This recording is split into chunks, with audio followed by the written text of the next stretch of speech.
Hi friends, welcome to super kitchen. நாளைக்கு சித்திரை 1. So லஞ்சுக்கு நிறையவே ஸ்பெஷலான ரெசிபிஸ் எல்லாமே செய்வோம். கூடவே இந்த ஸ்பெஷலான சைட் டிஷ் ரெசிபியும் செய்யுங்க. குழந்தைகளிலிருந்து பெரியவங்க வரைக்கும் ரொம்ப விரும்பி சாப்பிடுவாங்க. வாங்க இந்த சூப்பரான சைட் டிஷ் ரெசிபியை செய்யறதுக்காக 1/2 கிலோ அளவுக்கு கருணை கிழங்கு எடுத்திருக்கேன். நீங்கள் இந்த கிழங்கை வாங்கும் போது புது கிழங்கா வாங்காமல் பழைய கிழங்கா வாங்கிக்கோங்க. இப்போ இந்த கிழங்குல இருக்கிற தோலையெல்லாம் சீவி எடுத்துட்டு இந்த மாதிரியான ஷேப்க்கு கட் பண்ணி எடுத்து வச்சிருக்கேன்.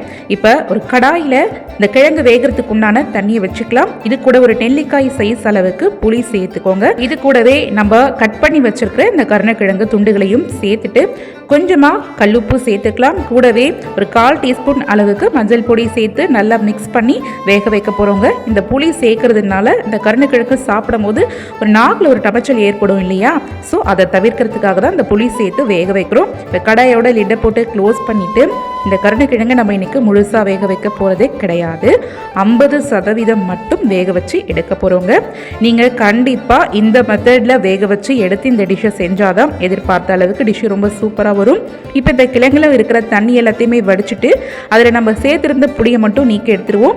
அந்த புளியை நீக்க பித்தளை பாத்திரம் துளக்கிறதுக்கு கூட யூஸ் பண்ணிக்கலாம். இந்த கிழங்கு இப்போ முழுசாக ஆனதுக்கு பிறகு 2 டேபிள் ஸ்பூன் கார்ன்ஃப்ளவர் மாவோ அப்படி இல்லைன்னா 2 டேபிள் ஸ்பூன் அரிசி மாவு இருந்தால் சேர்த்துக்கோங்க.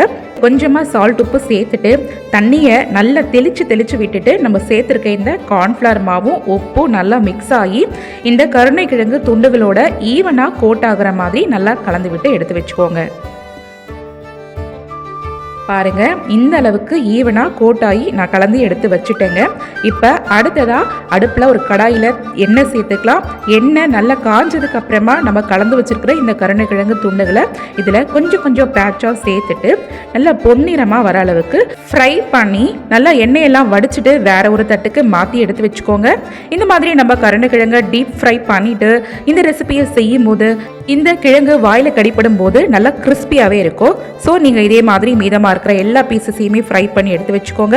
அடுத்ததாக அடுப்பில் தவா வச்சுக்கலாம். நம்ம கருணைக்கிழங்கு ஃப்ரை பண்ண ஆயிலிருந்து 3 டேபிள் ஸ்பூன் ஆயிலை சேர்த்துட்டு 100 கிராம் அளவுக்கு சின்ன வெங்காயம் சேர்த்துக்கலாம். கூடவே 50 கிராம் அளவுக்கு தோல் உரித்த பூண்டு, 2 துண்டு அளவு இந்த மாதிரி இஞ்சி, கூடவே கருவேப்பிலை, இது கூட 1/2 டேபிள் ஸ்பூன் அளவுக்கு மிளகு, 1/2 டேபிள் ஸ்பூன் சீரகம், 1/2 டேபிள் ஸ்பூன் சோம்பு, இது எல்லாத்தையுமே சேர்த்துட்டு ஒரு 2 நிமிஷத்துக்கு நல்லா கலந்து விடுங்க.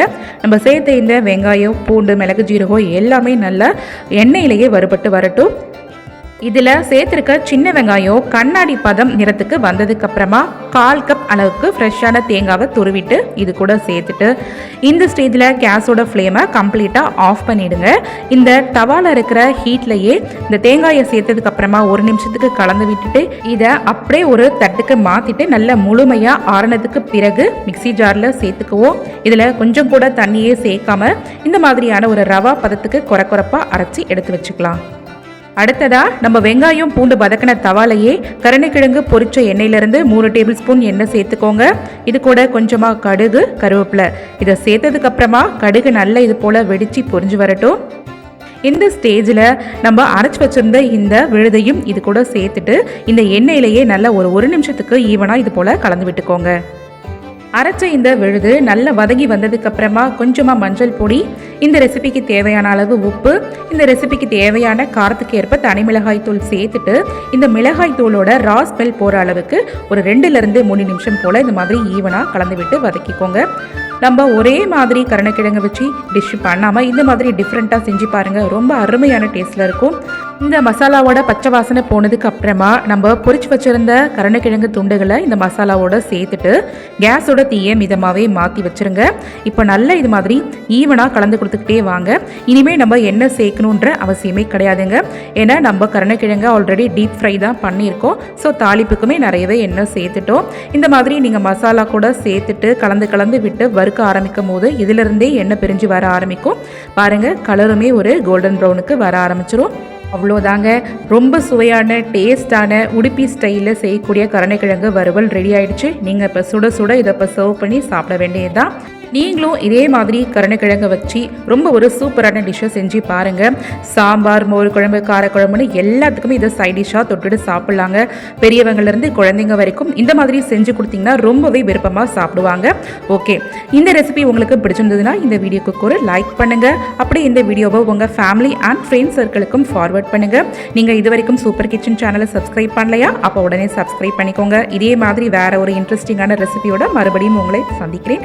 அது வரைக்கும் take care, bye bye, thanks for வாட்சிங்.